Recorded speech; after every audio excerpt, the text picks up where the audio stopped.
Pesanggrahan Keramat pada babak ke-41 ini menampilkan Ferry Fadli sebagai Brahma, Rusman sebagai Pak Tani, Jujung AS sebagai Pak Sohor, AP Burhan sebagai Pak Barun, Yunita sebagai Bu Tani, Widiyati sebagai Murni, dan Husni sebagai Senopati Raksa. Pada babak terdahulu diceritakan pertarungan antara Brahma dengan Ki Demang Wirot dimenangkan oleh Brahma, dan Ki Demang Wirot berjanji tidak akan lagi mengganggu Murni dan membatalkan lamarannya. Lebih-lebih setelah dia mengetahui bahwa lawannya itu adalah Satria Madangkara yang pernah menggegerkan perairan Laut Malaka. Maka Ki Demang Wirot benar-benar mati kutu. Setiba di rumahnya, Brahma tercengang melihat orang banyak berkumpul. Menurut keterangan Bu Marsan, ternyata penduduk desa Gadung mengetahui adanya pertarungan antara Brahma dengan Ki Demang Wirot.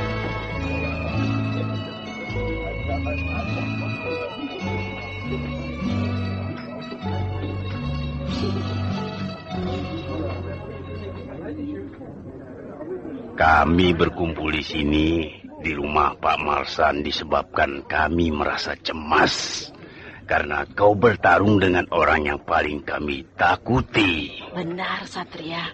Siapa yang berani melawan dia yang paling sakti di sini? Selama ini tidak ada yang berani menentang Ki Demang Wirot. Tiba-tiba kau berani. Tentu saja kami ketakutan. Dan kami mohon maaf. Kami selama ini meremehkan Anda. Sebab kami pikir Anda sebagaimana pemuda biasa lainnya. Kami tidak tahu kalau Anda seorang pendekar yang sangat dikjaya, melebihi Ki Demang Wirot. Sebenarnya saya tidak terlalu hebat. Masih banyak para pendekar lainnya yang jauh di atas saya. Hanya saja, kebetulan ilmu kadikjayaan saya lebih tinggi dari Ki Demang Wirot. Tapi apakah dia tidak akan membalas dendam? Dia sudah berjanji tidak akan mengganggu Murni dan membatalkan lamarannya. Saya atas nama keluarga saya mengucapkan banyak terima kasih atas pertolongan Anda. Yang saya takutkan kalau Satria pergi dari sini, kami inilah yang akan menjadi sasaran dendam Ki Demang Wirot. Jangan takut. Saya akan datang untuk melindungi semua penduduk di sini. Kami percaya kau bisa mengalahkan Ki Demang Wirot. Tapi selagi kau berada di tempat yang jauh dari sini, kami dibantai oleh Ki Demang Wirot. Setelah kami semua jadi mayat, kau baru muncul. Nah, bagaimana kalau begitu? Iya, saya mengerti kekhawatiran Ibu dan semua penduduk di sini. Untuk itu saya akan menitipkan Ki Demang Wirot kepada Senopati Raksa. Menitipkan Ki Demang Wirot kepada Senopati Raksa? Oh, maksudmu bagaimana, Satria?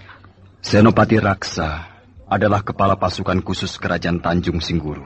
Oh, iya.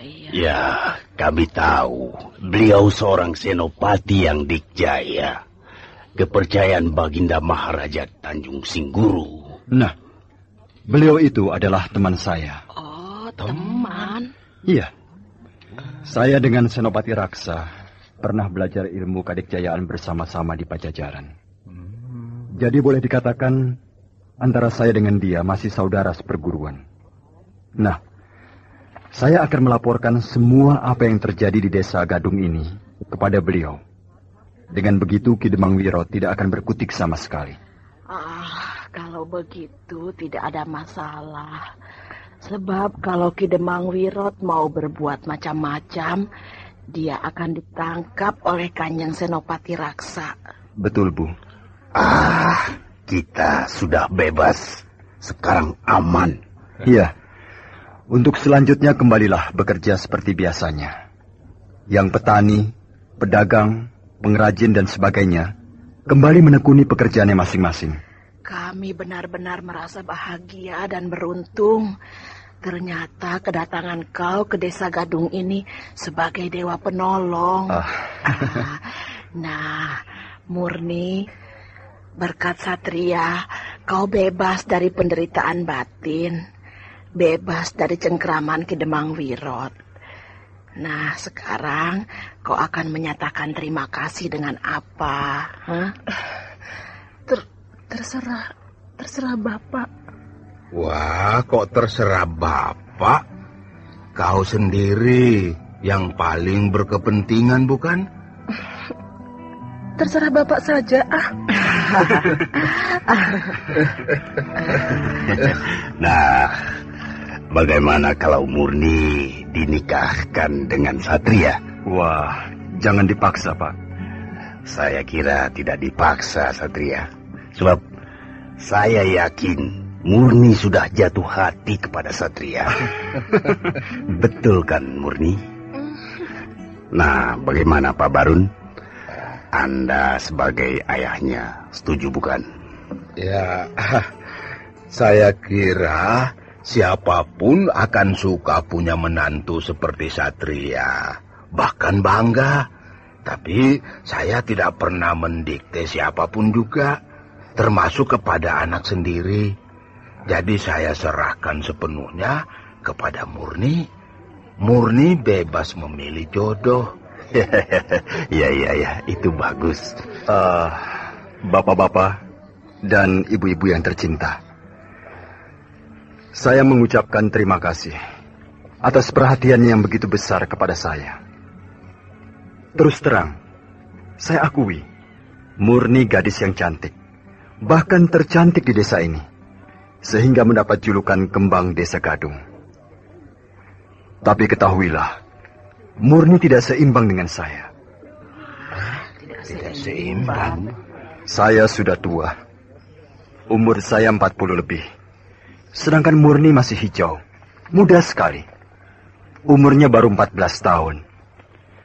Jadi menurut saya, biarkanlah Murni berkembang. Menikmati masa remajanya dengan baik. Dengan begitu dia akan banyak menyerap pengalaman dari pergaulannya. Dan akhirnya dia akan sudah bisa menilai laki-laki. Karena dirinya sudah dewasa dan matang. Begitu pendapat saya. Anda benar-benar seorang yang arif. Sama sekali tidak mementingkan kesenangan pribadi. Satria, kau jangan bohong. Bohong? Ya, kau bilang umurmu 40 lebih. Itu tidak mungkin. Paling kau baru berumur 30 tahun. Iya, benar. Anda masih muda. Janganlah Anda memalsukan umur karena tidak mau menikah dengan Murni. Ya, semua orang memang berkata begitu. Saya sendiri tidak mengerti mengapa saya bisa awet muda.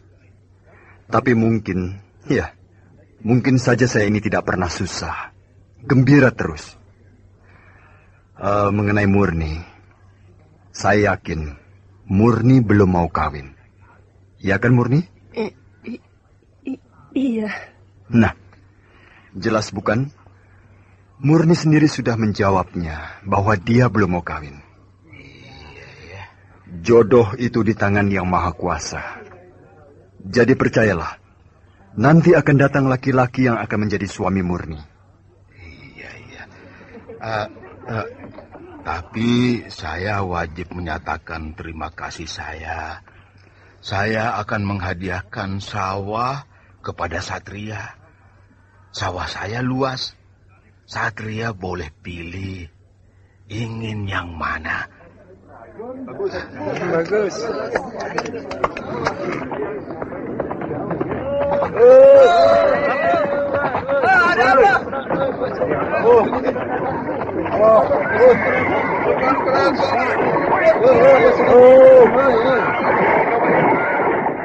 Senopati Raksa.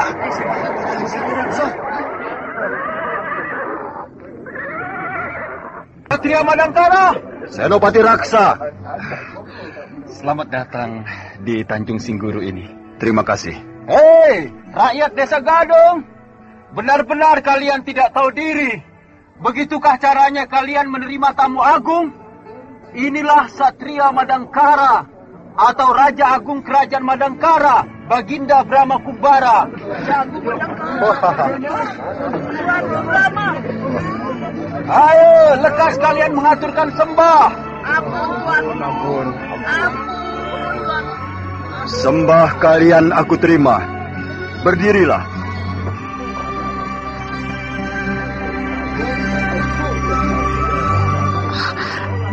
Pak, apakah kita sedang bermimpi? Benarkah apa yang kita dengar? Dia anak angkat kita, Satria, Raja Agung Kerajaan Madangkara. Aduh. Benar, Bu, dia seorang raja. Aduh. Aku tidak menduga dia seorang raja. Ampun, tuanku. Ibu. Ampun, Tuanku. Ampun. Sudahlah. Bangunlah. Saya tetap Satria, anak angkat bapak dan ibu. Satria, kami serasa kejatuhan bulan. Pak Barun. Ya, tuanku. Sawah yang akan kau hadiahkan kepadaku lebih baik diberikan kepada yang lebih membutuhkan. Daulat tuanku, titah tuanku, hamba junjung tinggi. Murni, kau gadis yang baik. Berbaktilah kepada ayah dan ibumu. Ampun, tuanku. Hamba tidak tahu, tuanku raja. Nah, aku pamit. Salam sejahtera bagi semuanya. Satria anakku. Sudahlah, jangan menangis, Ibu. Ada pertemuan, ada pula. Baginda selalu demikian. Tidak mau memberitahukan terlebih dulu kalau mau datang. Kau kan tahu kebiasaanku, Senopati. Seorang pendekar tidak mau dengan upacara resmi. Kau juga sama dengan aku. Kalau mau ke Madangkara, tidak pernah memberi kabar dulu. Tahu-tahu muncul begitu saja. Kenapa kau tahu aku ada di Desa Gadung? Sudah lama saya mengawasi sepak terjang Ki Demang Wirot. Oh ya? Ya, dia memang seorang demang yang dikjaya. Banyak jasanya membantu kami mengamankan daerah-daerah rawan. Tapi tabiatnya yang doyan main perempuan itu yang kami sesalkan. Kawin, cerai seenaknya saja, sering sekali. Banyak laporan yang berisi keluhan bapak-bapak atau ibu-ibu di wilayah ini yang anak gadisnya diambil begitu saja oleh Ki Demang Wirot. Iya. Terakhir ada laporan bahwa keinginannya untuk mengambil seorang gadis kembang Desa Gadung ada yang merintangi. Seorang pendekar dikjaya menghalang-halangi niat Ki Demang Wirot. Secepatnya saya berangkat. Ya, ternyata Baginda yang merintangi usaha Ki Demang Wirot itu. Saya tahu Baginda berada di Desa Gadung bukan semata-mata karena ada perkara tersebut. Ya, melainkan sekedar singgah di dalam perjalanan pengembaraan. Lalu, kalau boleh saya tahu, tujuan apa yang utama sehingga Baginda mengembara? Apakah sama seperti dulu? Seperti yang sudah-sudah mengejar penjahat? Betul, Senopati. Kalau aku turun tahta, lalu mengembara, pasti ada sesuatu yang istimewa. Peristiwa apakah itu? Aku sedang membuat jalan dan mendirikan sebuah tempat keramat, tapi diganggu oleh sekomplotan penjahat. Bahkan tempat keramat yang aku puja-puja dibakar dan dihancurkan. Kelewatan. Penjahat besar. Nah, aku sedang mengejar mereka. Semoga Baginda dapat menyelesaikannya dengan baik. Terima kasih, Senopati. Apakah Baginda sudah mendapat bayangan? Kira-kira kemana larinya para penjahat itu? Perhitungan sementara, ialah ke Kademangan Cempaka. Kademangan Cempaka? Kau tahu? Saya pernah mendengar namanya, tetapi belum pernah ke sana. Ya, kalau tidak salah, Kademangan Cempaka itu terletak antara Kerajaan Sumedang Larang dengan Kerajaan Japura. Aku akan ke sana. Kenapa tergesa-gesa? Lebih baik singgah dulu ke keraton. Tentu Sri Baginda Tanjung Singguru akan gembira hatinya mendapat kunjungan Baginda. Sampaikan saja salamku kepada Adinda Raimas Baginda Tanjung Singguru. Salam sejahtera dari Brahma Kumbara, Raja Madangkara. Satria, kau datang lalu pergi. Aku tidak bermimpi apa-apa sebelumnya. Kalau rumah kita yang jelek ini akan menjadi tempat tinggal seorang raja, meskipun hanya untuk sementara. Aku memang sudah menduga kalau dia seorang pemuda yang istimewa. Tapi prasangkaku dia adalah seorang pangeran atau seorang bangsawan. Sama sekali tidak menduga kalau dia seorang raja. Raja Agung Madangkara yang termasyhur. Ya, sudahlah Bu. Tidak usah terlalu sedih.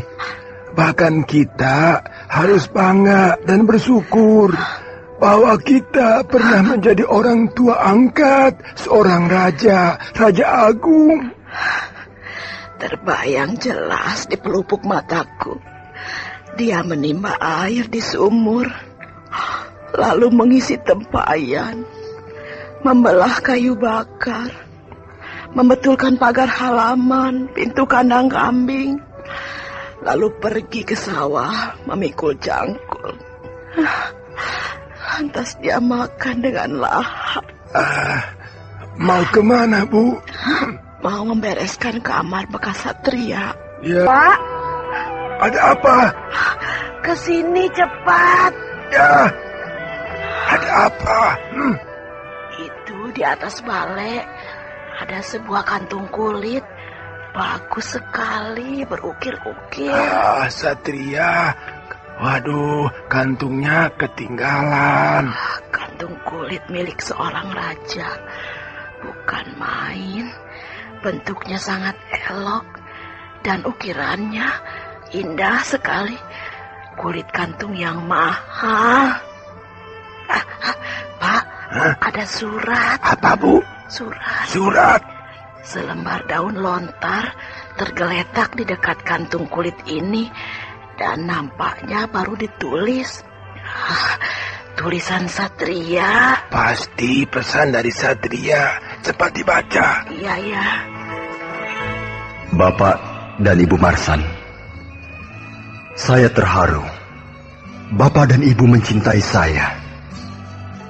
Rasanya terlalu singkat saya berkumpul bersama Bapak dan Ibu di sini. Dan waktu yang singkat itu telah menimbulkan kesan yang sangat dalam di sanubari saya. Terimalah tanda mata ini. Tidak seberapa, tapi hendaknya dapat membuat Bapak dan Ibu bahagia.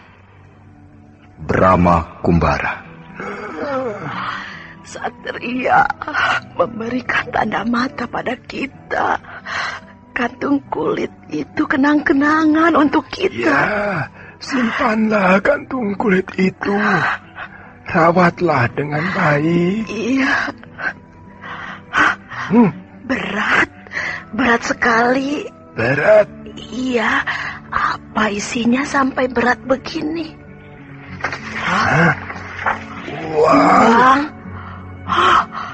Uang emas. Banyak sekali. Iya.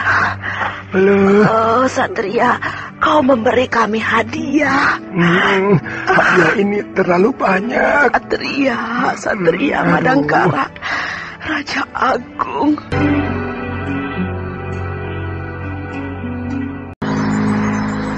Pada babak terdahulu diceritakan, setelah mengetahui bahwa kantung kulit yang penuh berisi uang emas, wajah Bapak dan Bu Marsan mendadak pucat. Tubuh mereka gemetar. Rasa haru, bahagia, bangga berbaur menjadi satu. Mereka bersyukur mendapatkan hadiah besar tersebut dari Brahma. Sedangkan Brahma sendiri sudah jauh meninggalkan desa Gadung, memacu kudanya menuju ke wilayah antara kerajaan Sumedang Larang dan kerajaan Japura. Tepatnya ialah Kademangan Cempaka.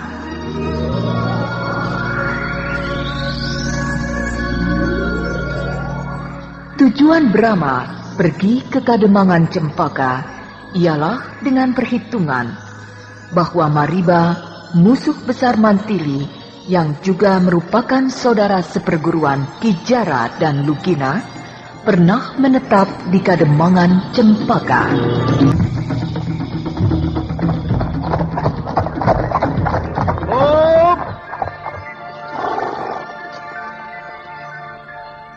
Loh, di bawah sana itu, bukankah itu Sungai Gantar? Wah, arah perjalananku kenapa jadi kacau begini? Sungai Gantar itu perbatasan Kadipaten dan Kerajaan Saptarema. Berarti perjalananku jadi memutar ke utara. Padahal, seharusnya aku menuju ke arah selatan. Menyesal juga aku tidak bertanya dulu kepada Senopati Raksa. Harus ke arah mana aku pergi?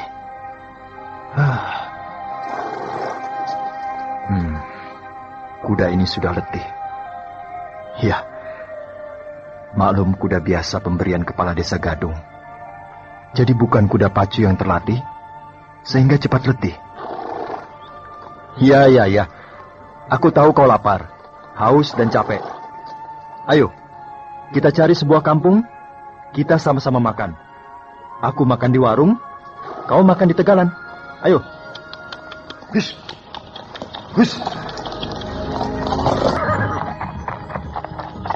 Nah, di tegalan kecil ini ditumbuhi rumput yang subur.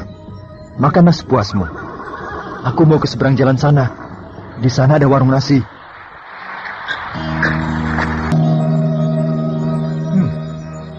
Kampung ini kecil tapi ramai. Sebuah kampung yang padat.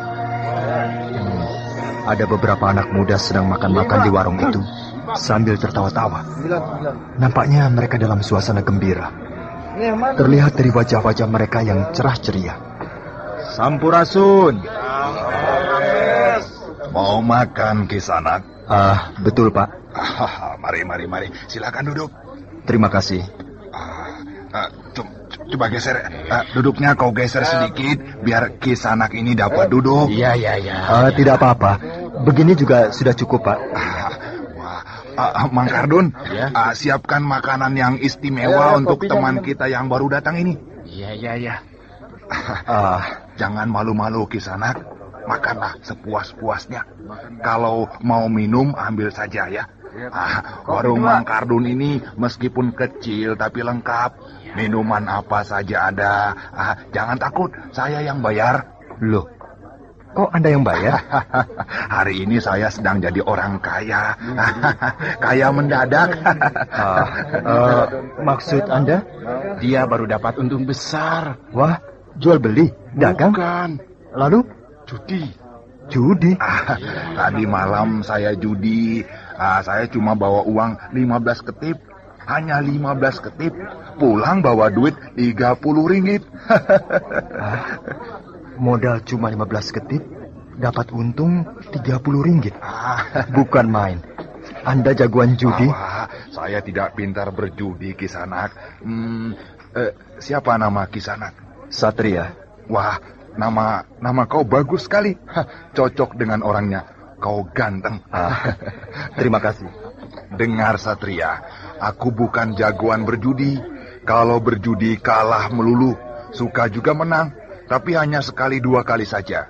Tapi tadi malam aku benar-benar kejatuhan bintang. Bayangkan 30 ringgit sampai bajuku aku buka untuk mengantungi uang sebanyak itu. Pantas. Saya lihat Anda... namaku Gupta. Gupta. Iya, pantas saya lihat kau yang paling gembira dari semua yang hadir di warung ini. Makanya, ayo makan banyak. Minum ambil saja, sampai mabuk juga tidak apa-apa. Aku yang bayar. Terima kasih. Rupanya hari ini perjalanan saya sedang hangat. Kecipratan rezeki. Kau orang mana? Kampung Jamparing. Di mana itu? Di wilayah Kerajaan Madangkara. Kalau begitu satu tanah. Bukarti? Nah, kau terkejut? Pasti kau kenal dengan dia. Bukarti orang yang terkenal di ibu kota Kerajaan Madangkara.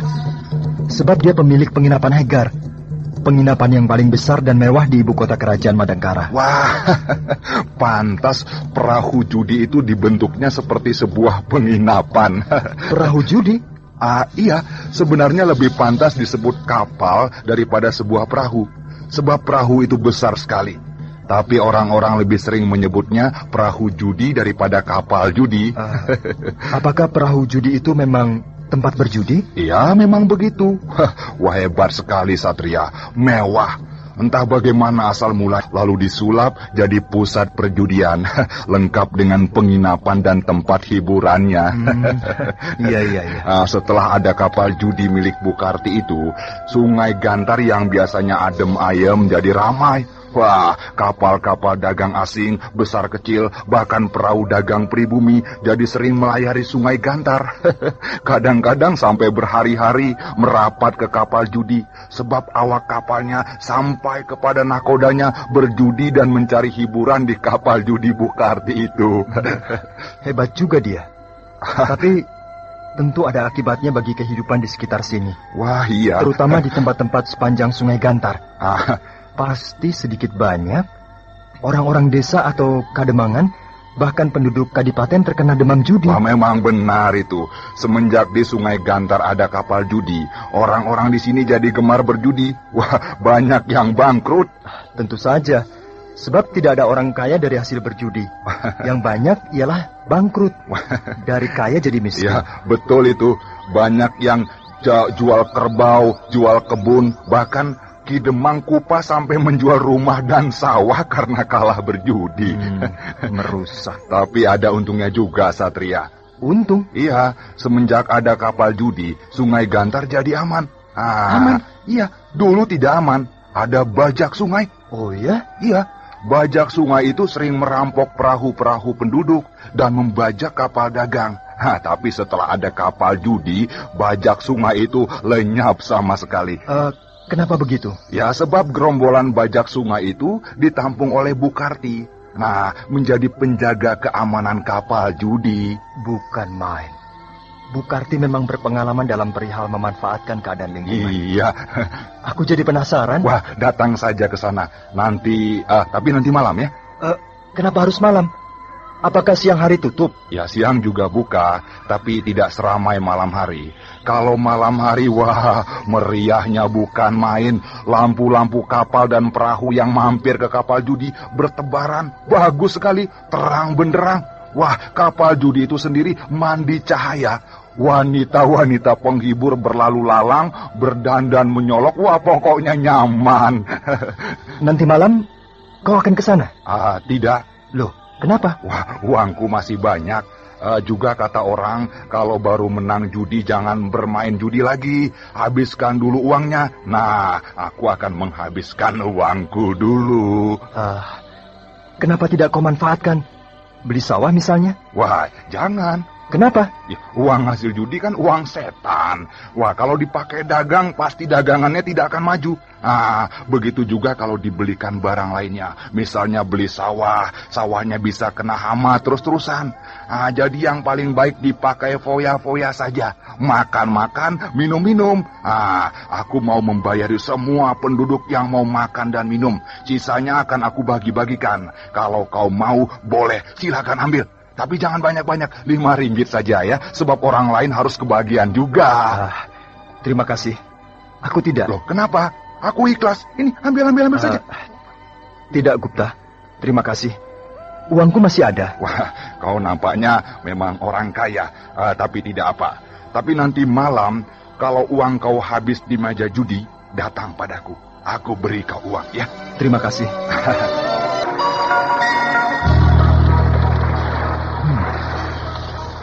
Aku sering sekali menjelajahi Sungai Gantar ini. Tapi sekarang keadaannya lain. Dulu sepi, sekarang ramai. Banyak perahu-perahu berlalu lalang. Padahal ini malam hari.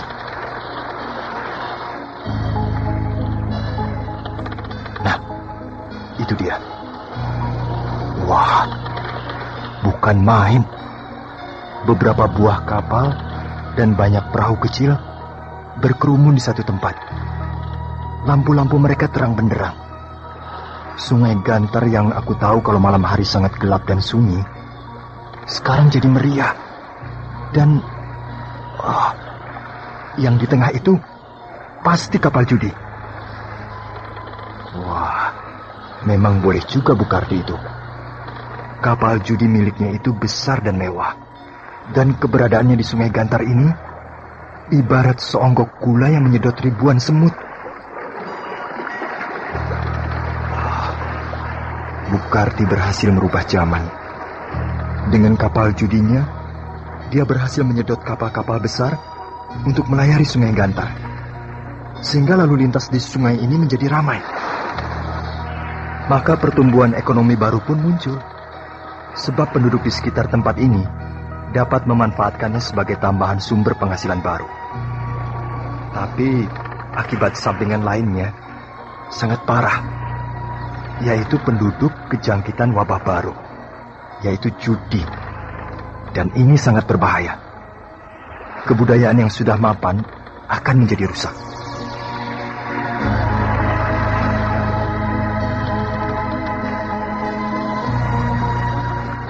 Mari, di sebelah sini masih kosong. Wah, seorang tukang tambat menyongsong aku. Maju terus. Hup. Ya. Wah, perahu-perahu banyak sekali. Hampir aku tidak kebagian tempat tambatan. Ongkosnya ke sana. Loh, kok ongkosnya ditagih sekarang? Nanti saja kalau aku pulang. Peraturannya begitu ke sana. Oh ya? Sebab sering terjadi tidak mau bayar. Nyelonong begitu saja. Apalagi kalau kalah berjudi. Ditagih ongkos tambat malah marah-marah. Dan saya yang susah. Ya baiklah. Berapa? 10 ketip ke sana. Hah? Mahal banget. Perahu saya kan kecil. Masa 10 ketip? Kalau kapal yang besar seperti itu tuh, 1 ringgit juga pantas. Semuanya sama ke sana. Perahu besar, kecil, sedang, juga kapal. Ongkos tambat sama 10 ketip. Ya baiklah. Nih. Terima kasih Kisanak. Semoga menang. Kalau aku menang berjudi, aku beri 3 ringgit. Waduh, saya bisa kaya mendadak. 3,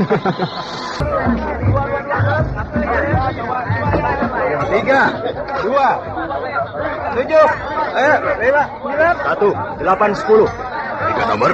Ya, 3 nomor sekaligus. Oh, pasang berapa? 3 ringgit, 3 ringgit. Oh, sekali pasang 9 ringgit. Putar.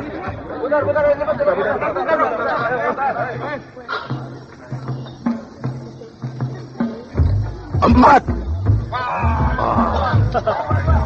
Siap kalah. Kalah sekali biasa. Ayo pasang lagi. Nomor 1, 8, 3. 3 nomor lagi? Iya, 3 ringgit, 3 ringgit. Oh, bukan main. Putar. Ya.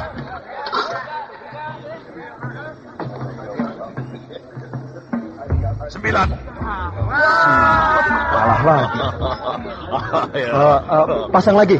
Ya, betul. Jangan putus asa. Rezeki tidak akan lari kemana. Ya, ayo pasang.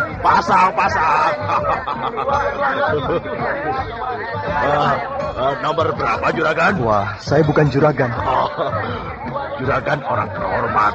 tentu seorang juragan kapal yang besar. Belum pernah ada yang berani pasang 3 nomor sekaligus dengan taruhan besar. Tiap nomor 3 ringgit, hanya juragan yang berani. Iyalah, pasang lagi. Silahkan juragan. 5, 7, 10. 3 ringgit. Oh, iya. Putar. Iya.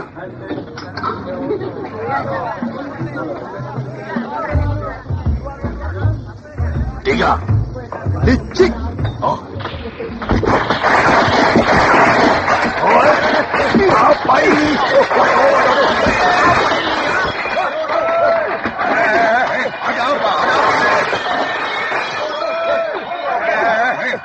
Ada apa ini? Ada apa? Meja kursi berantakan semua, terbalik semua. Kenapa? Ada apa? Licik. Licik apa? Lihat ini, lihat. Kaki si bandar ini, jempolnya diikat pakai tali kecil, dihubungkan ke meja putar dadu. Tidak mungkin itu. Dengan jempol kakinya dia mengatur nomor-nomor yang akan keluar. Ini permainan tidak jujur, kotor. Banyak mulut. Rasakan ini.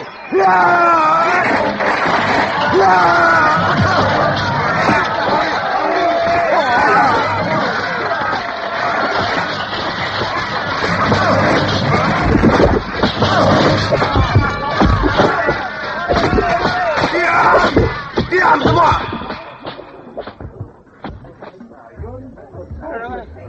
Siapa kau, Kenapa bikin ribut di sini? 5 orang bertampang seram mengurung aku. Pasti semuanya tukang pukul. Tangkap dia! Lemparkan keluar!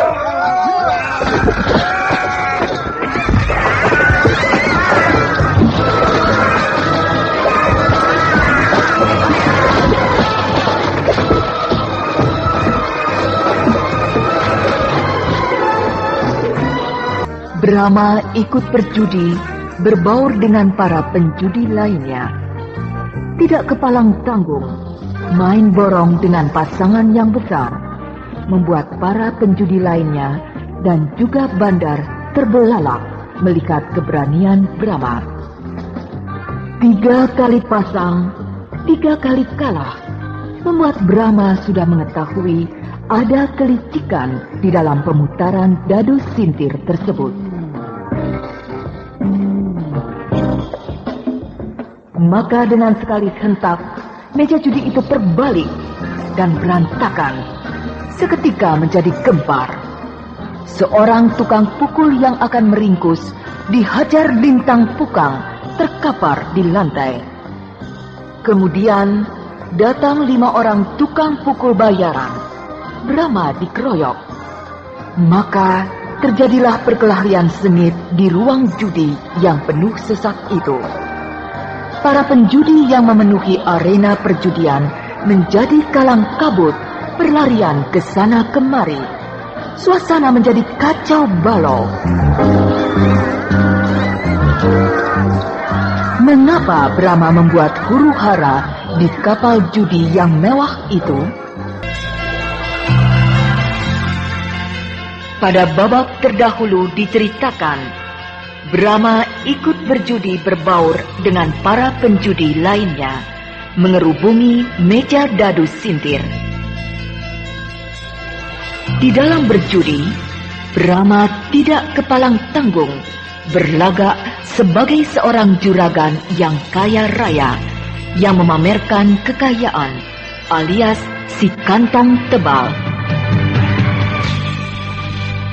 Sekali pasang 3 nomor dan taruh 3 ringgit, membuat semua penjudi terbelalak menyaksikan keberanian Brahma. Tetapi Brahma kalah terus. Namun diam-diam Brahma mempelajari cara-cara sang bandar judi memutar dadu. Dan pada kekalahan yang ketiga, Brahma sudah tahu bahwa memang terdapat kelicikan.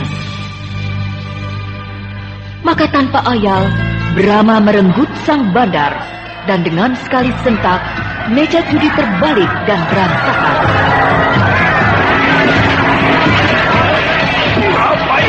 Seketika menjadi gempar, seorang tukang pukul bayaran dengan lagak jagoan datang.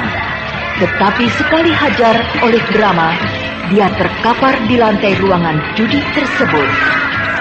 Keadaan semakin kacau.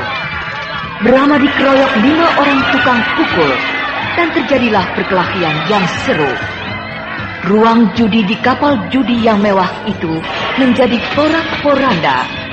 Meja, kursi, tunggang langgang, kendi-kendi tuak dan guci minuman keras pecah berhamburan. Para penjudi yang memenuhi ruangan tersebut berlarian ke sana kemari kalang kabut.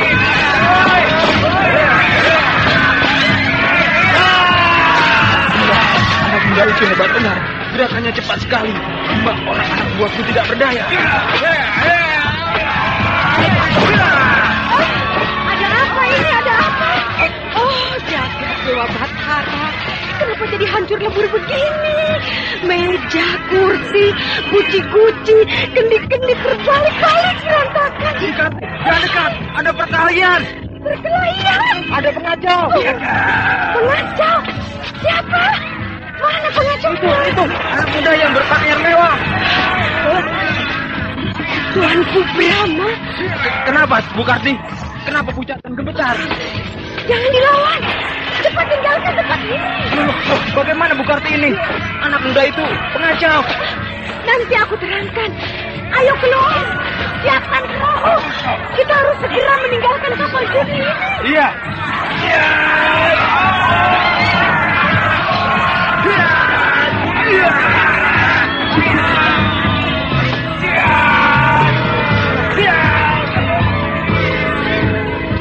Bu Karti yang berada di ruangan lain mendengar ribut-ribut. Seketika berlari-lari ke ruang judi dadu sintir. Dan ketika menyaksikan keadaan yang hancur lebur tersebut, kedua matanya terbelalak.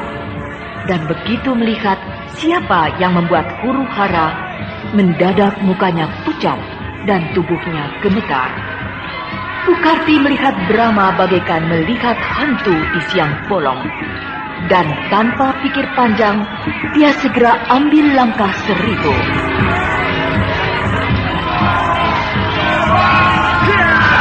Barisan tukang pukul yang mengeroyok Brahma bukanlah tandingan Brahma. Maka perkelahian itu tidak berjalan lama. Sebab dalam waktu sebentar saja, barisan tukang pukul bayaran itu semuanya terkapar di lantai ruangan judi. Kemudian secepat kilat Brahma menyambar lampu minyak yang tergantung di ruangan itu. Kemudian dilemparkannya ke dinding papan.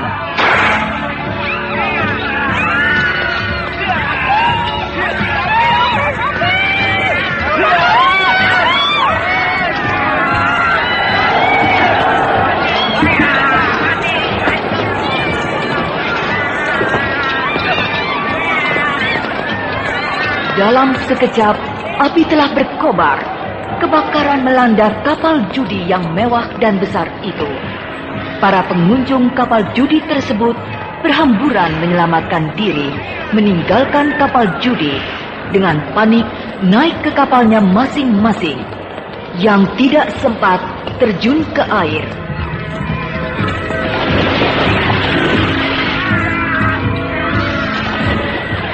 Maka pada malam yang mulanya tenang, berubah menjadi huru hara. Puluhan orang, bahkan ratusan, bertebaran kemana-mana. Yang selamat menaiki kapal atau perahunya, segera menjauhi kapal judi yang berkobar-kobar dimakan api. Dan di bawah bayangan api, nampak orang-orang terjun ke air, bagaikan buah mangga yang matang, diterjang angin kencang, berjatuhan ke bawah. Air sungai Gantar yang dingin itu penuh dengan manusia yang terapung-apung, berenang ke sana kemari menjauhi kebakaran.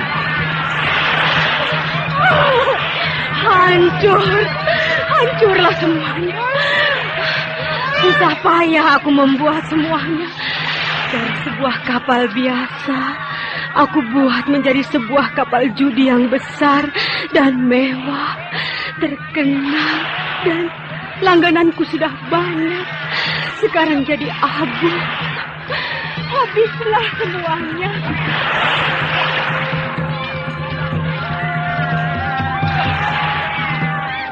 Dengan air mata berlinang, Bukarti menatap kapal judi kesayangannya dan juga kebanggaannya itu dimakan api. Dan perlahan-lahan kapal judi itu tenggelam dan terkubur di dasar Sungai Gantar.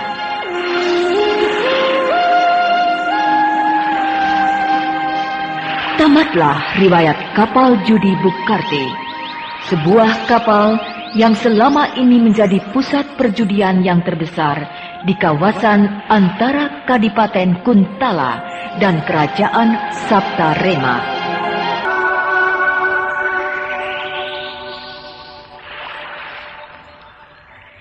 Bukarti, siapakah anak muda itu? Mengapa Bukarti melarikan diri dan melarang saya menyerang dia? Dialah Brahma. Brahma? Brahma Kumbara, Raja Agung Madangkara? Ya.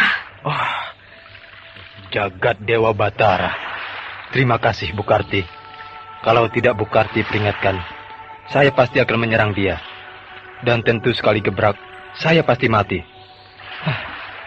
Tidak akan ada yang bisa melawan dia.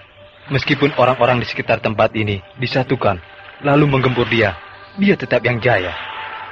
Bukarti, kita terus kemana? Ke Bandar Paliman. Bukarti mau ke Kuntala? Ya, aku ingin istirahat dulu di rumah peristirahatanku. Untung Bukarti ini orangnya bijaksana. Harta kekayaan Bukarti disimpan di mana-mana. Sehingga kapal judi itu terbakar habis. Masih banyak kekayaan di tempat lain. Sungai Gantar ini kalau malam hari, dinginnya minta ampun. Sunyi dan gelap. Kita sudah membelok ke anak cabang Sungai Gantar. Ya, kita sudah memasuki Sungai Pulus. Malam sudah larut. Besok pagi kita baru tiba di Bandar Paliman. Ada perahu. Mana? Itu, di depan kita. Perahu kecil. Paling-paling perahu nelayan. Oh, nasib nelayan itu kasihan. Malam-malam yang sunyi dan dingin begini, pergi ke sungai mencari ikan. Kosong. Orangnya kemana? Iya ya, orangnya kemana? Oh, mungkin orangnya sedang menyelam ke dalam air mencari ikan. Oh, Bukarti ini, tidak ada nelayan yang di tengah malam buta menyelam ke dasar sungai mencari ikan. Dia mencari ikan dengan pancing atau jala. Perahu kosong. Perahu yang hanyut barangkali. Ya, mungkin. Selamat malam Bukarti. Hah?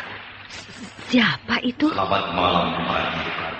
Selamat malam Bukarti. Selamat malam Bukarti. Siapa yang menyapa aku ya? Bukarti mau kemana? Bukarti mau kemana? Suaranya jelas terdengar. Tapi orangnya tidak ada. Suaranya bergema, menebar ke segala arah. Seram sekali. Hantu. Hantu? Hantu penunggu sungai ini. Jangan ngawur. Iya, Bukarti. Malam gelap gulita. Di perahu itu tidak ada orang. Perahunya kosong. Terus ada suara. Pasti suara hantu, Bukarti.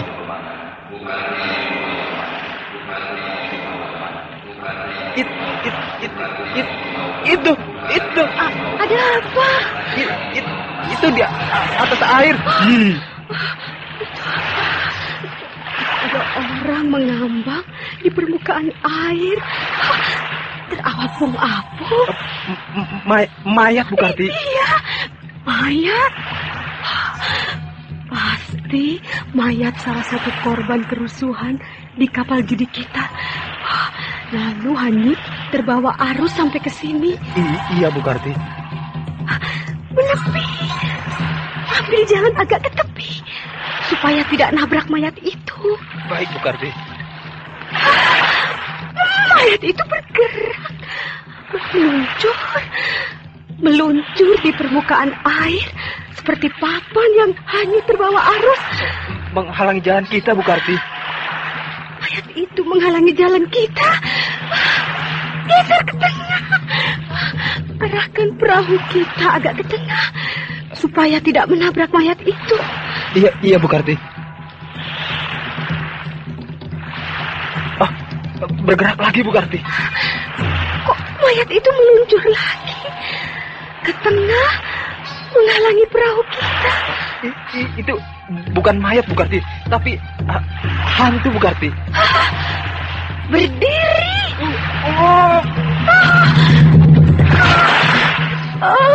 Mayat itu sekarang berdiri tegak di atas permukaan air. Kedua kakinya menapak ke air dan tidak tenggelam. Hantu menunggu Sungai Gantar. Brahma. Tuanku Brahma. Tuanku Brahma.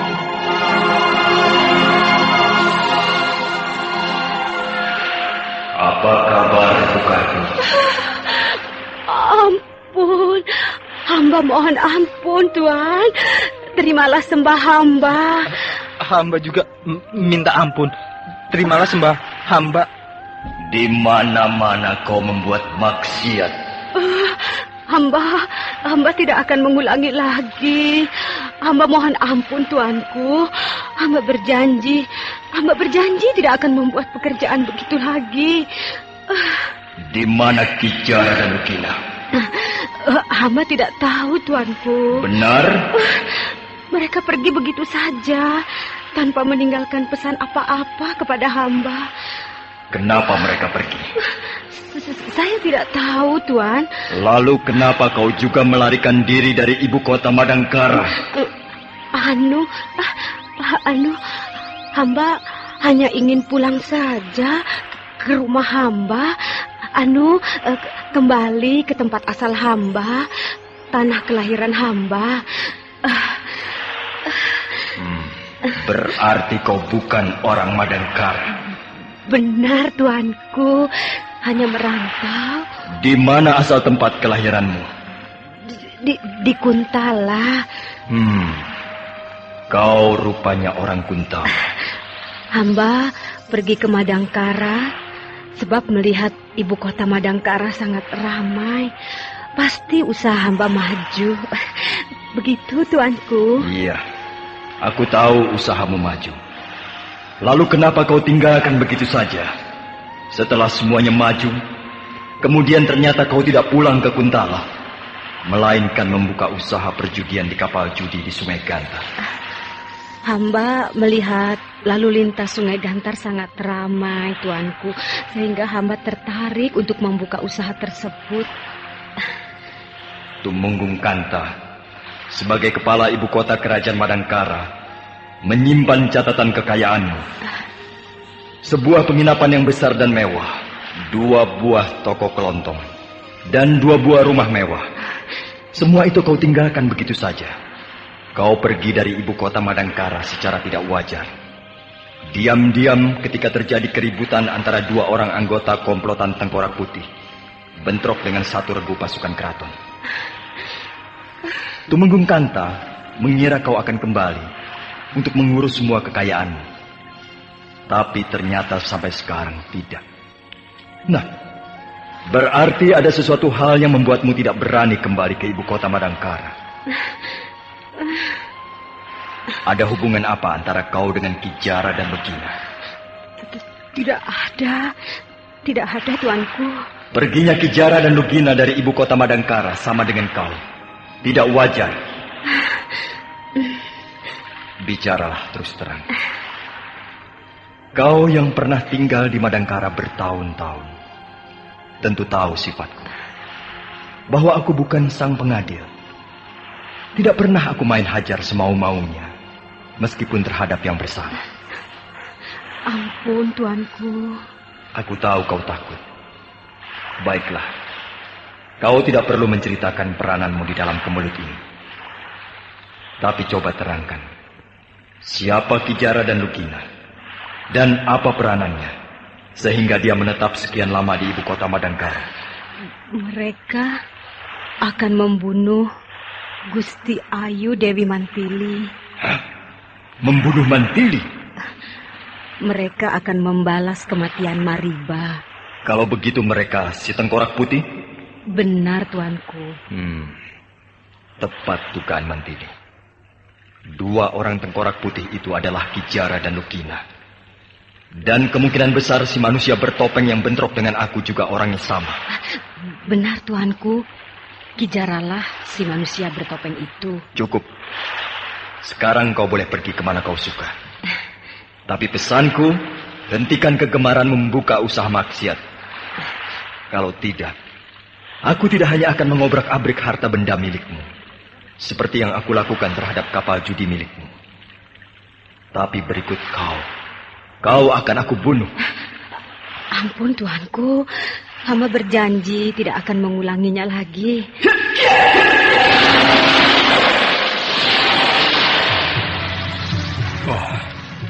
Bukan main. Sekali bergerak, dia berkelebat. Tahu-tahu sudah berada di atas perahu kosong itu. Dan tanpa mempergunakan dayung, perahu itu bergerak, meluncur cepat sekali menuju ke hilir. Luar biasa. Tuanku Brahma mengayuh perahu dengan mempergunakan tenaga dalam yang sempurna, tanpa mempergunakan dayung. Tapi perahu itu meluncur cepat sekali, dan dalam waktu sekejap, sudah hilang dari pandangan. Dewata yang agung, terima kasih. Saya tidak dihukum oleh Tuanku Brahma. Padahal kesalahan saya besar sekali. Kita terus ke Bandar Paliman, Bukarti? Iya. Lebih baik titah Tuanku Brahma itu dipatuhi saja. Sebab selain untuk keselamatan diri Bukarti sendiri, juga demi ketenangan hidup. Ya, aku rasa memang begitu. Tapi, apakah kau bisa? Aku? Kau bekas pemimpin gerombolan bajak sungai. Kau biasa hidup enak, main rampas, merampok dan sebagainya. Dengan ongkang-ongkang kaki, kau bisa menikmati hidup yang enak. Sebab semua pekerjaan kau serahkan pada anak buahmu. Nah, nanti kau harus bekerja. Bekerja dalam arti yang sesungguhnya, bekerja keras, mencari nafkah yang halal. Apakah kau bisa? Ya. Sebenarnya, pada dasarnya aku ini orang baik-baik, Bukarti. Oh iya? Ayahku seorang kaya raya dan terpandang. Tapi karena gemar bermain perempuan, rumah tangga jadi berantakan. Anak-anaknya semua tidak diperhatikan dengan baik. Uang, pakaian diberi secara berlebihan, tapi tidak mendapat pendidikan yang baik. Sehingga aku dan saudara-saudaraku kerjanya hanya poya-poya, menghambur-hamburkan uang. Ternyata kau anak orang kaya. Ya. Tapi jagat terus berputar. Dan ayahku bangkrut. Kami jatuh miskin. Karena biasa hidup mewah, jadi tidak karu-karuan. Akhirnya keluarga kami berantakan. Semuanya jadi orang yang tidak beres.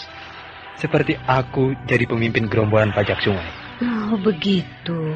Jadi kalau ada orang yang mengajak aku untuk berbuat baik, aku mau. Sebab aku sebenarnya ingin jadi orang baik-baik. Ya, baiklah. Di Kadipaten Kuntala, kita akan mencobanya. Aku tidak akan membuka usaha rumah penginapan atau rumah judi. Tapi aku akan membuka warung kelontong. Aku akan berdagang, dagang yang halal. Ya, aku setuju.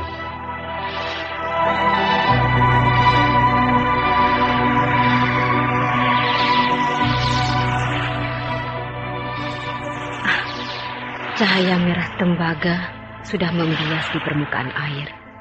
Berarti sebentar lagi akan segera pagi. Tidak terasa. Tahu-tahu sudah pagi.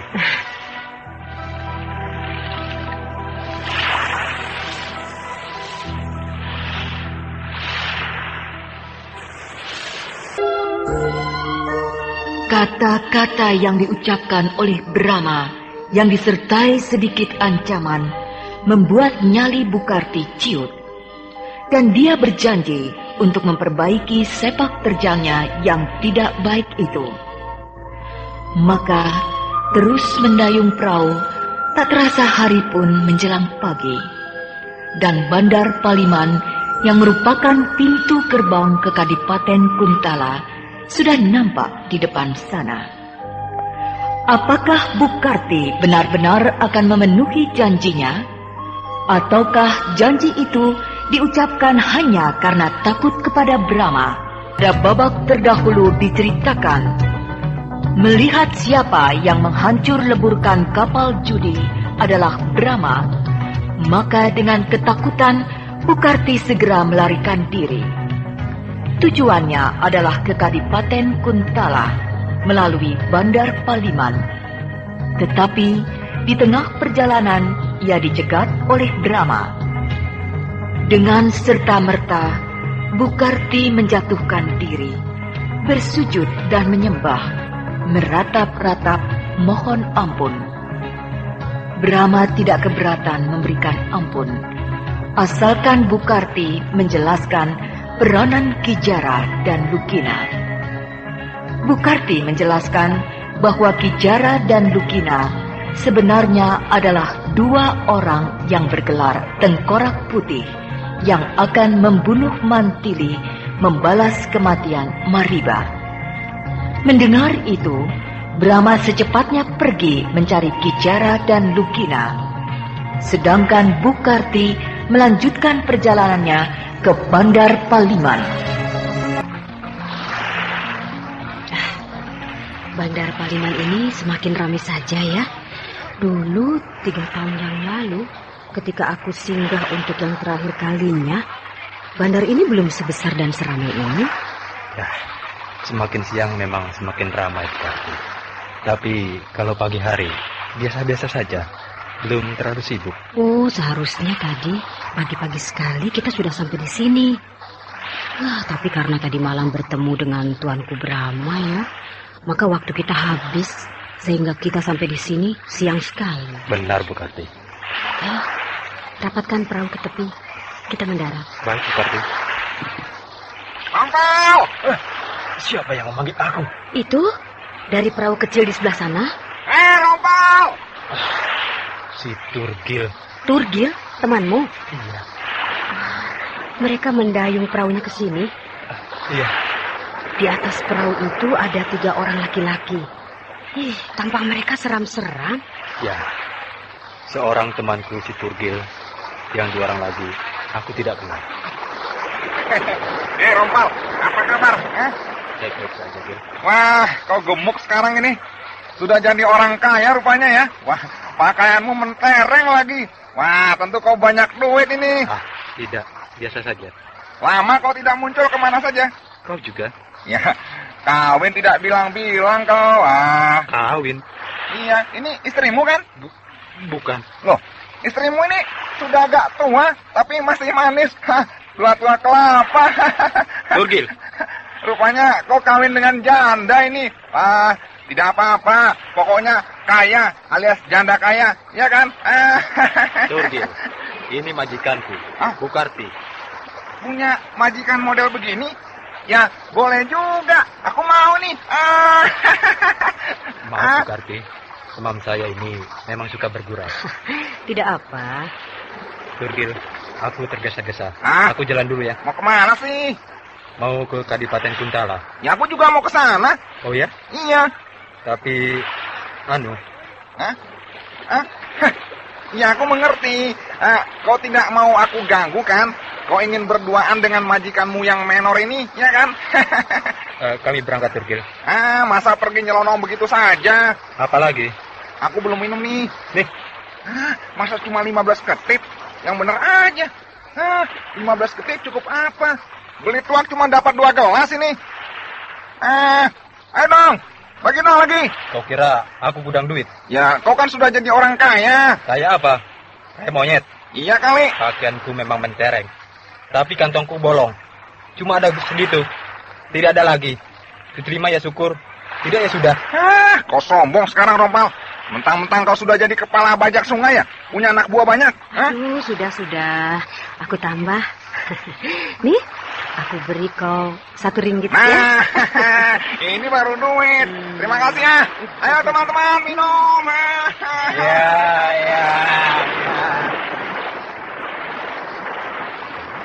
Si Turgil itu teman kau waktu di mana? waktu dulu ketika sama-sama jadi begal. Sudahlah, persetan dengan dia. Kuntala ini tetap saja ramai, Bu Karti. Padahal sudah jadi kadipaten. Apalagi waktu dulu ketika masih jadi kerajaan. Ya, kerajaan Kuntala. Oh, kerajaan Kuntala bekas sebuah kerajaan yang besar. Penduduknya padat. Jadi sisa keramaiannya tetap nampak. Rumah Bu Karti yang mana? Di belakang kadipaten. Jauh? Tidak, sebentar lagi. Oh ya?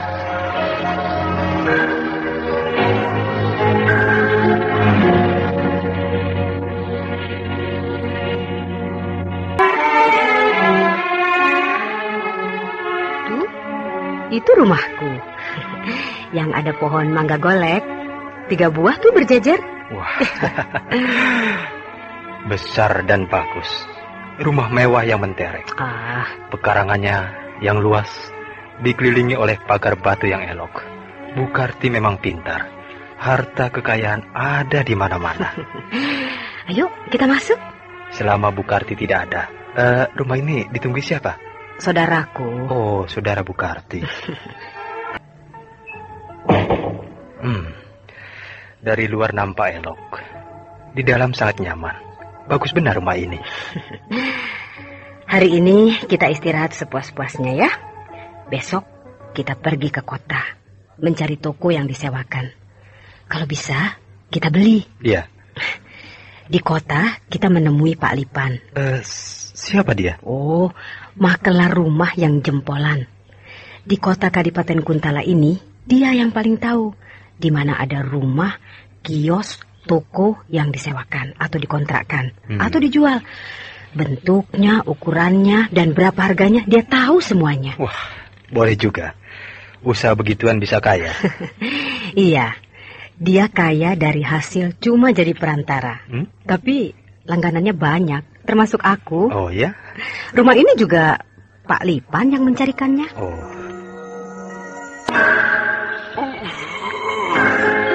Sampurasun. Rampes. Siapa itu di luar? Suaranya suara perempuan.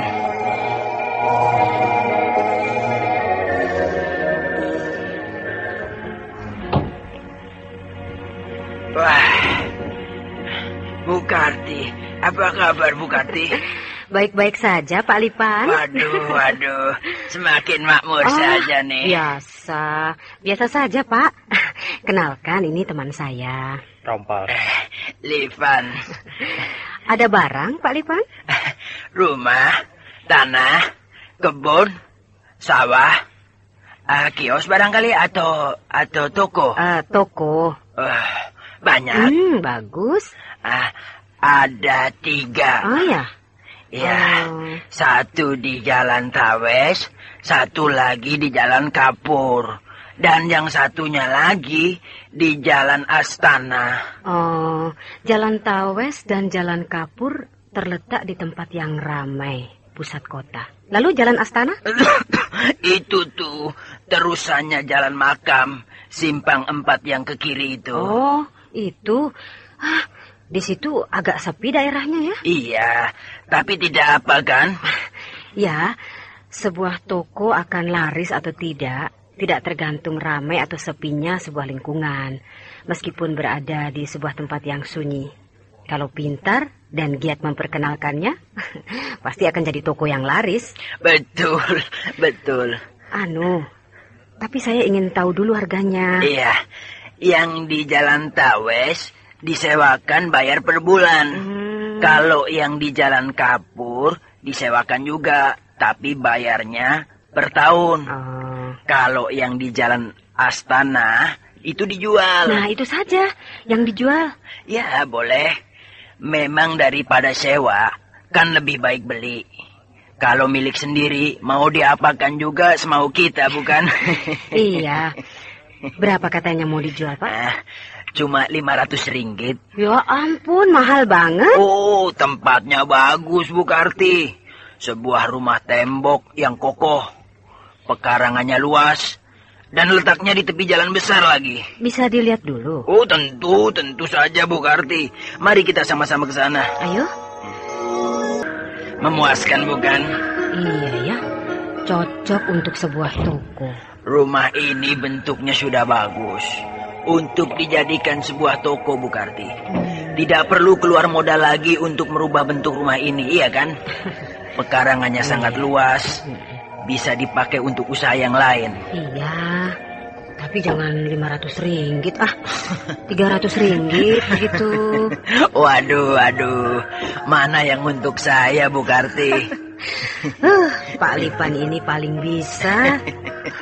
Saya kan cuma cari makan, Bu Karti. Rompa, toko sudah ada. Pekarangan luas, berada di tepi jalan. Kira kau hanya bisa berjudi, foya-foya, minum dan mabuk-mabukan. Aku sudah jenuh, Bu Karti. Bosan hidup sebagai kaum berandal. Aku ingin jadi orang baik-baik. Iya, aku setuju. Dan besok kita ke kota, ya? Belanja. Belanja barang-barang untuk isi toko kita, kan? Iya. Aduh, Bu Karti. Bagaimana membawanya? Gampang. Di sini banyak pedati yang disewakan. Hei, Rompal! Wah, terlambat, Bu Karti. Dia melihat kita. Hei, kau belanja banyak sekali. Wah, mau bikin pesta rupanya ya. Wah, ini pesta perkawinan kalian ya. Turgil, jangan macam-macam. Ini di dalam kota, ramai. Iya, baik-baik kawan. Aku bantu ya, menaikkan barang-barang ini ke atas pedati ya. Tidak usah, saudara. Saya sudah membayar 2 orang kuli untuk mengangkut barang-barang saya ini. Begitu ya? Rompal, kenapa kau muram, Jangan takut-takut, kawan. Aku tidak akan merebut majikanmu si janda kaya ini. Turgil. Kau lebih muda dari aku. Kau lebih ganteng dari aku. Pasti majikan kau ini lebih suka kepada kau. Bukan begitu, Bu Karti? Maaf, saudara. Barang-barang sudah dinaikkan semuanya ke atas pedati. Kami segera pergi ya. Ya. Baik, Bu majikan yang menor. Buka lagi usaha lain. Coba-coba membuat rumah hiburan dan perjudian. Juga maju pesat. Tapi lama-lama aku terlibat di dalam pergaulan yang menyesatkan. Akhirnya kau tahu sendiri kan? Aku meninggalkan semuanya. Dan sekarang mulai lagi dari bawah. Membuka sebuah toko. Kalau toko ini maju, mau membuka usaha lain, saya kira tidak apa-apa, Bu Karti. Asal jangan usaha rumah penginapan atau rumah hiburan, apalagi perjudian. Sebab usaha lain masih banyak, Bu Karti. Iya, kau benar. Kau bebas memilih. Mau tinggal di sini atau di rumahku? Aku di sini saja. Sebab toko ini luas sekali. Bagian belakang masih kosong. Bisa aku pergunakan untuk tempat tinggal. Lagi pula, aku tinggal di sini, aku bisa menjaga toko ini setiap saat. Iya. Kalau Bu Karti, lebih baik tinggal di rumah sendiri. Sebab rumah Bu Karti yang di belakang kadipaten itu juga perlu ditunggu. Iya, benar.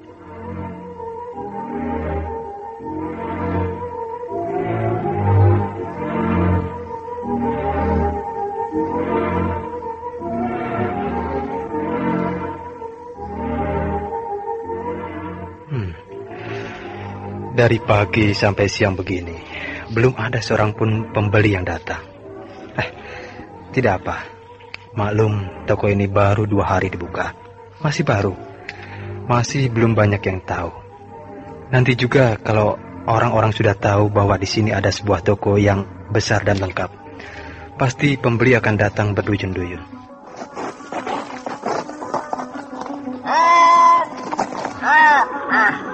Siapa itu yang datang? Hei! Turgil?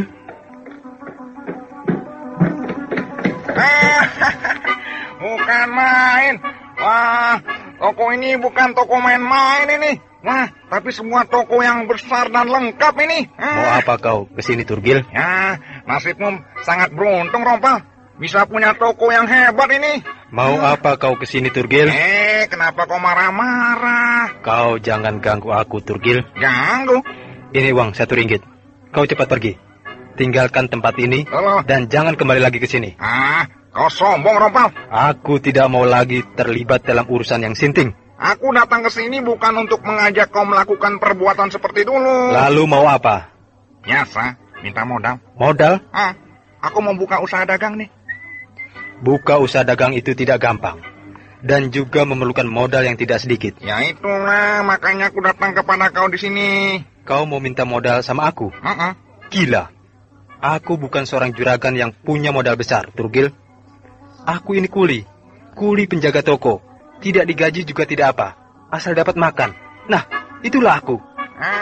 Pinjam saja sama majikan kau, Bukarti. Tidak, aku tidak berani. Aku yang ngomong. Jaminannya apa? Jaminan. Kalau pinjam uang harus pakai jaminan. Begitu aturannya. Tidak usah pakai jaminan. Bukarti seorang usahawan. Tidak sembarangan mengeluarkan uang. Kecuali kalau kau punya jaminan yang pantas. Kau saja jadi jaminannya. Aku? Iya, kau kan temanku. Nah, dia pasti percaya. Enak saja kau ngomong. Tidak segampang itu, Turgil. Kau sekarang besar kepala. Tidak ingat dulu ketika kita sama-sama menderita ini? Dulu ya dulu. Sekarang ya sekarang. Ingat, Rompal. Persekutuan kita belum berakhir. Apa maksudmu? Apa kau kira kau sudah bebas? Dengan keluarnya kau dari persekutuan kita, kau boleh lepas tangan begitu saja? Tidak bisa, Rompal. Persetan dengan semuanya itu. Pergi kau dari sini. Baik, aku akan pergi. Beri aku uang 100 ringgit.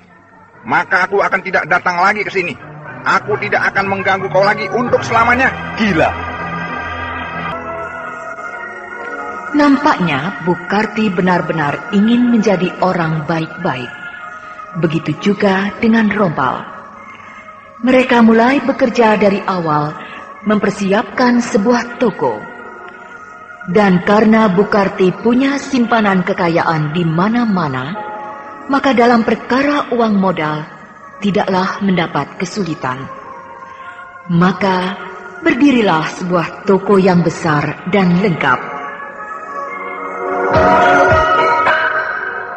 Rompal begitu gembira dapat bekerja sebagai pengelola sebuah toko yang dapat memberikannya sebuah harapan bagi masa depannya yang lebih baik.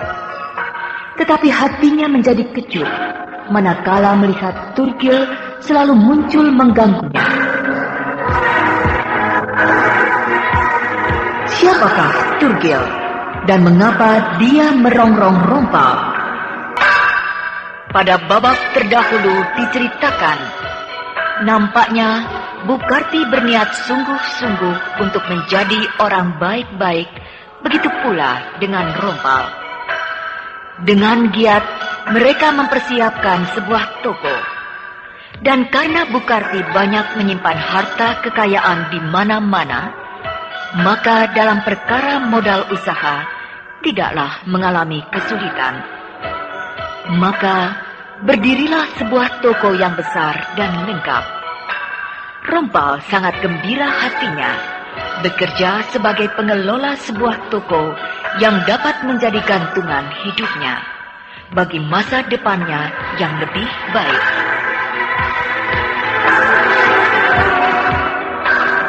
Tetapi hatinya menjadi kecut manakala Turgil selalu muncul merongrong ketenangannya di dalam bekerja. Bagi Rompal, Turgil tak ubahnya ibarat duri dalam daging. Baik, aku tidak akan datang lagi ke sini dan tidak akan mengganggu kau lagi untuk seterusnya. Tapi beri aku uang 100 ringgit. Gila. Kalau tidak, aku bongkar semua rahasia tentang dirimu kepada Bukarti. Apa untung kau? Ternyata kau belum tahu ya. Sebab musababnya Bukarti lari dari ibu kota kerajaan Madangkara. Aku tidak mau tahu. Pokoknya dia baik terhadapku. Selesai. Dengar, Rompal. Bukarti melarikan diri dari ibu kota kerajaan Madangkara karena dicurigai terlibat di dalam peristiwa terbakarnya Goa Pantai Selatan, tahu? Apa? Bukarti dituduh terlibat dalam peristiwa pembakaran Goa Pantai Selatan? Kau baru tahu sekarang ya? Kau jangan mengada-ngada, Turgil. Kalau Bukarti tahu bahwa yang membakar Goa Pantai Selatan adalah kita, habislah riwayat kau. Kau pasti akan diusir. Lalu kau akan kembali miskin, melarat seperti dulu. Diam! Tutup mulut kau. Satu lagi, Rompal. Saat ini Brahma Kumbara sedang mengembara memburu para perusuh yang membakar Goa Pantai Selatan. Maka dari itu, Rompal, kemanapun kau lari, kau tidak akan lepas dari ancaman Brahma Kumbara. Persetan! Kau, aku, dan 8 orang teman-teman kita yang tergabung dalam komplotan 10 kesatria Bajageni bukan hanya merupakan musuh besar Brahma Kumbara si Raja Agung Madangkara, tapi juga musuh seluruh rakyat Madangkara. Diam! Dan kalau Bukarti tahu ini semua, dia pasti akan pergi ke Madangkara. Dia akan menebus semua kesalahannya dengan menceritakan semuanya kepada Brahma dan Mantili. Pergi! Pergi kau! Pergi! Baik, aku pergi. Selamat menjadi pengusaha toko rompal. Sampai tiba waktunya kau dijemput oleh Brahma atau Mantili. Setan kau! Bajingan! Ku bunuh kau!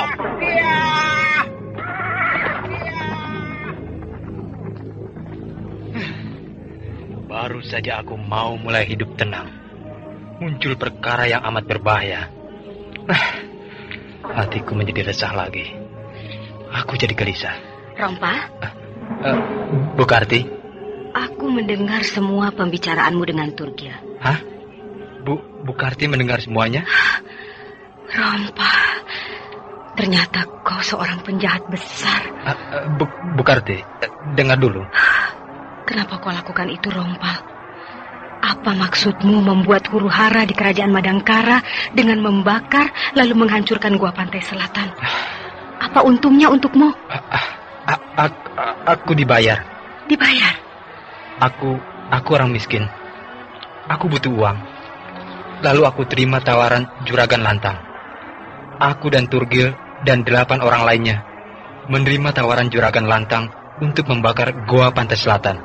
Juragan Lantang? Siapa dia? Orang Kuntala. Aku orang Kuntala. Tapi aku tidak pernah mendengar nama Juragan Lantang. Dia tinggal di Kadipaten Palastra.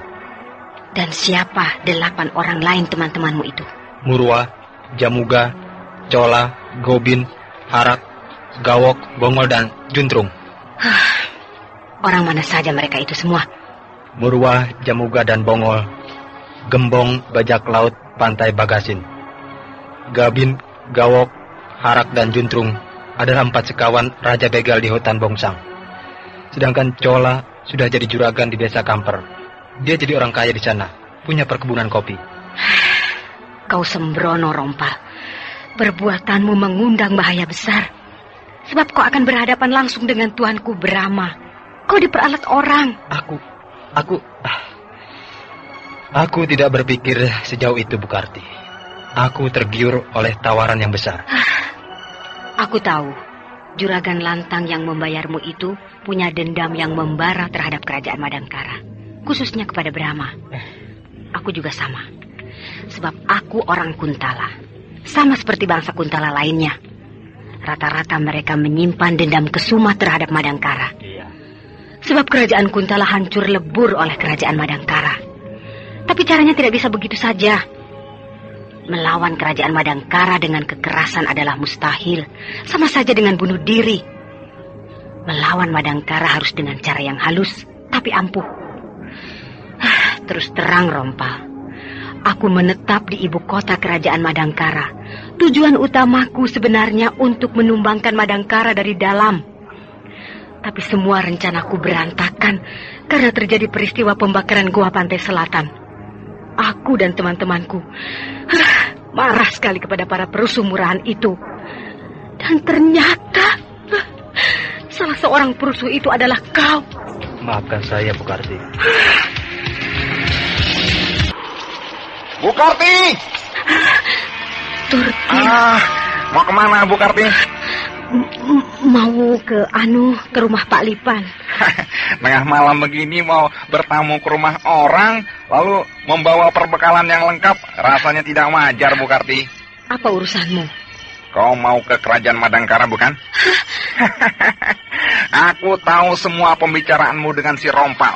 Dan juga aku tahu kau sudah mempersiapkan sebuah kuda yang besar dan kuat. Dan juga aku tahu kau membawa uang dan perhiasan yang banyak. Nah, untuk apa lagi kalau bukan mau menempuh perjalanan jauh? Kau mau uang? Saat ini uang bagiku tidak ada artinya. Sebab ada hal lain yang jauh lebih penting. Jadi apa maumu? Mencegah kau pergi ke Madangkara. Kenapa? Iya, Sebab kau akan melaporkan semua rahasia terjadinya peristiwa pembakaran Goa Pantai Selatan kepada Brahma atau Mantili. Bahkan kalau mungkin kau juga akan melaporkannya kepada Ki Jara dan Lugina. Jangan kira aku bodoh, Bukarti. Aku tahu kau berkomplot dengan Ki Jara dan Lugina untuk menghancurkan Madangkara. Tapi kemudian rencana kalian menjadi berantakan karena keburu terjadi peristiwa yang menggemparkan itu. Lantas kau, Ki Jara dan Lugina menjadi marah, bahkan akan mencari kami. Sebab kami dianggap sebagai perusak rencana. Nah, jelas bukan? Kau penjahat tengik. Terpaksa kau aku bunuh. Apa? Kau mau membunuh aku? Iya. Ya! Rompal. Turgil? Si Turgil benar-benar ingin membunuhku. Dia mencabut pedang dan membabatkan ke leherku. Untung Rompal segera datang. Dia memapak dengan pedang pula. 2 buah pedang berbenturan keras sekali. Tenaga mereka sama-sama kuat. Turgil, apa yang kau lakukan? Rompal, kau tidak sadar, Kau bergaul dengan perempuan berbisa. Apa maksudmu, Turgil? Bukarti mau pergi ke Madangkara. Akan melaporkan kita semua sebagai pelaku pembakaran Goa Pantai Selatan. Benarkah? Lihat sendiri oleh kau. Dia sudah siap untuk melakukan perjalanan jauh. Membawa perbekalan yang lengkap, uang dan perhiasan, serta seekor kuda yang kuat. Mengapa kau melakukan itu, Bukarti? Aku menjadi korban dari perbuatan kalian. Aku melarikan diri dari ibu kota kerajaan Madangkara, meninggalkan harta kekayaanku begitu saja. Itu semua gara-gara kalian. Kau dengar itu, Rompal? Tapi tidak untuk melaporkan perbuatan kalian. Apa? Aku pergi ke ibu kota Madangkara untuk mengurus harta kekayaanku yang terbengkalai. Bohong! Terserah. Aku tidak memaksamu untuk percaya. Kau memang harus dibunuh. Turgil, jangan. Rompal! Kau mau membela perempuan yang akan membuat kita celaka, Tapi tidak selalu harus dibunuh. Rupanya kau benar-benar sudah terbelenggu oleh si janda tua ini. Tutup mulutmu, Turgil. Aku banyak berhutang budi kepada Bukarti. Dan aku wajib membalas hutang budi itu. Kau mau membela dia? Ya. Ingat, Rompal. Kalau tidak sekarang, besok atau lusa, atau nanti dan nanti lagi, dia pasti akan membeberkan rahasia itu. Aku tidak peduli. Kau benar-benar picik, dungu. Hanya karena hidupmu dijamin oleh dia, kau jadi gelap mata. Ingat, Rompal. Kau masih muda. Banyak janda-janda muda ya, lebih cantik, lebih segar, dan lebih kaya dari Bukarti. Hentikan ocehanmu, Apa? Rupanya kau juga ingin ikut mati bersama si janda peot ini. Apa boleh buat? Kita adalah teman. Tapi pada malam yang dingin ini, aku tidak segan-segan untuk menumpahkan darah bagi manusia yang otaknya tidak waras macam kau. Brengsek!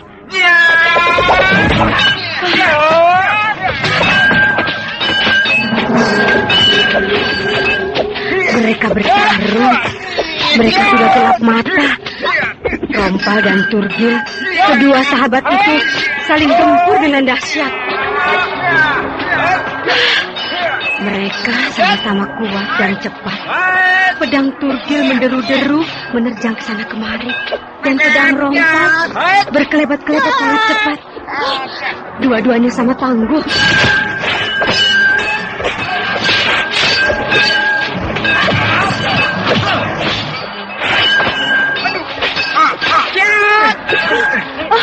Mereka terluka. Pedang Rompal merobek pundak Turgil. Darah mengucur membasahi bajunya. Bersamaan dengan itu, pedang Turgil juga merobek pundak Rompal. Berdarah. Mereka sama-sama terluka. Tapi terus bertarung dengan sengit. Mereka nampak seimbang. Belum kelihatan siapa yang akan unggul. Ganti berganti, pedang-pedang mereka menggoreng, menusuk, bahkan menghunjam ke tubuh mereka masing-masing. Tubuh mereka penuh dengan darah. Mulai kelihatan kendor. Tenaga mereka mulai lemah. Mulai kehabisan tenaga mereka.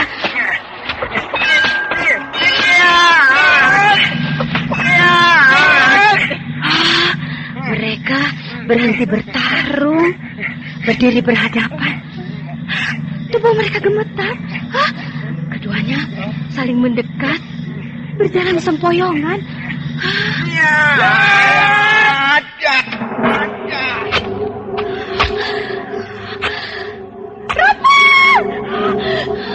Mereka saling tusuk. Pedang Turgil menembus perut Rompal. Juga pedang Rompal amblas ke dalam perut Turgil. Dua-duanya ditembus pedang. Mereka, Turgil, Rompal, roboh tergeletak di atas tanah. Mandi darah. Turgil, Rompal, sudah tewas. Bicara pelan-pelan, Pagi hari sedang nikmat minum kopi kok berteriak-teriak. Hampir kopiku ini tumpah. Maaf Ki Demang. Ada apa? Ini as roda bendi yang kanan longgar, sedang dibetulkan oleh Ki Banu. Mungkin nanti siang baru selesai. Biar aku pakai kuda saja. Cuma dekat kok ke Desa Mulir. Loh, bukankah Ki Demang pagi ini harus ke Desa Pinang memeriksa tanggul Sungai Kawul yang jebol? Ya, aku tahu.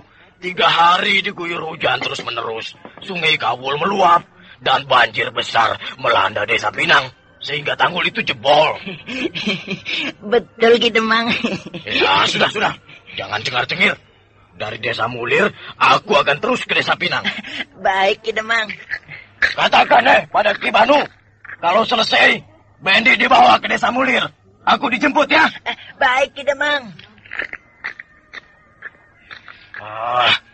Kalau musim hujan begini, ada saja kejadian. Banjir di mana-mana. Apa itu? Emas? Wah, ya, ini uang emas. Siapa yang melemparkan sekeping uang logam emas ini ya? Ada tulisannya. Brahma Kumbara, Raja Agung Madangkara. Oh, ini bukan uang. Tapi ini stempel emas Kerajaan Madangkara milik Tuanku Brahma. Lantas kenapa ada di sini? Kenapa tiba-tiba muncul dan terjatuh di lantai rumahku ini? Sampurasun.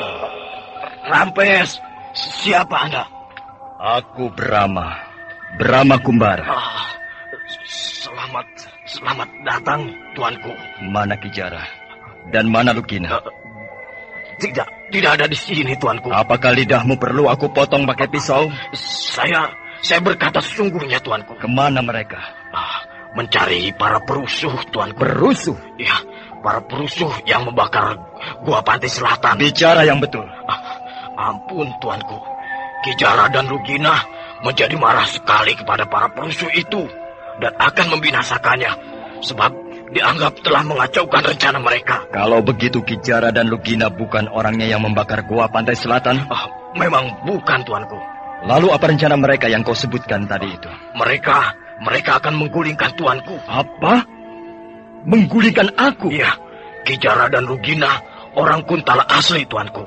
Menyimpan dendam kesumat terhadap Madangkara yang dianggapnya menghancurkan masa depan kerajaan Kuntala. Lalu mereka mengadakan komplotan rahasia untuk merongrong Madangkara. Dan itu akan dilaksanakan bersamaan dengan pembuatan pesanggerahan keramat di Gua Pantai Selatan yang Tuanku sendiri canangkan sebagai pekerjaan raksasa.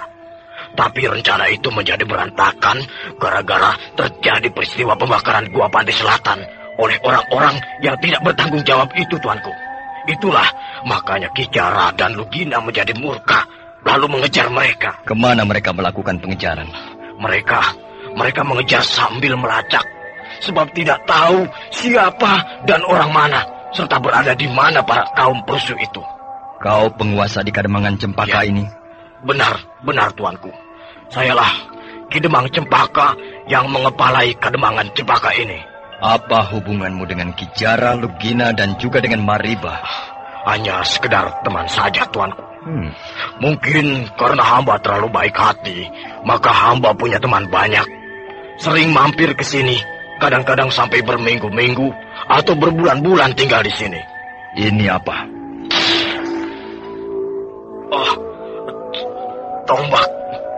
Tombak pendek yang masih baru, bukan? Sebelum aku singgah di rumahmu ini, Terlebih dulu aku berkunjung ke tempat pembuatan senjata milikmu di Bukit Hejo. Ampun tuanku. Meskipun Bukit Hejo itu terpencil dan tempat pembuatan senjata milikmu itu tersembunyi di dalam gua, tapi kau masih kurang cerdik.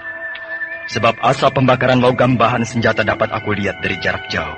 Nah, apa maksudmu membuat senjata ini? Ampun tuanku. Senjata yang dibuat di tempat pembuatan senjatamu lengkap. Ada pedang dalam berbagai ukuran, tombak, panah, perisai, keris, dan sebagainya. Apakah kau akan membentuk sebuah pasukan perang? Ampun tuanku, hamba hanyalah penjual. Hamba menjual senjata pada siapa saja yang memerlukannya, tuanku. Jadi berarti kau telah berkata bohong.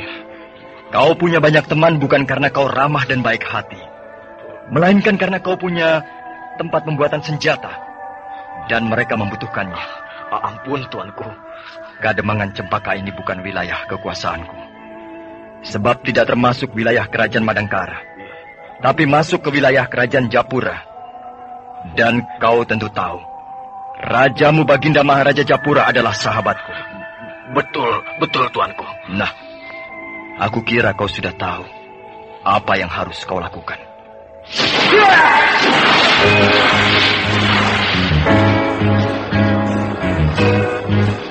Secepat kilat, Brahma berkelebat meninggalkan rumah Ki Demang Cempaka yang masih gemetar ketakutan.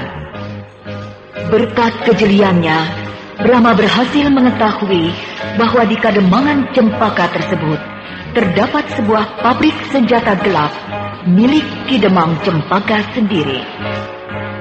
Karena Kademangan Cempaka tidak masuk ke wilayah kerajaan Madangkara, maka perkara tersebut sepenuhnya menjadi wewenang penguasa kerajaan Japura. Pertemuannya dengan Ki Demang Cempaka membuahkan hasil, yaitu sekarang Brahma menjadi tahu bahwa Ki Jara, Lugina, dan juga Bukarti bukanlah pelaku pengrusakan dan pembakaran Goa Pantai Selatan. Namun begitu, sepak terjang mereka justru lebih berbahaya, yaitu akan menggulingkan Madangkara dari dalam.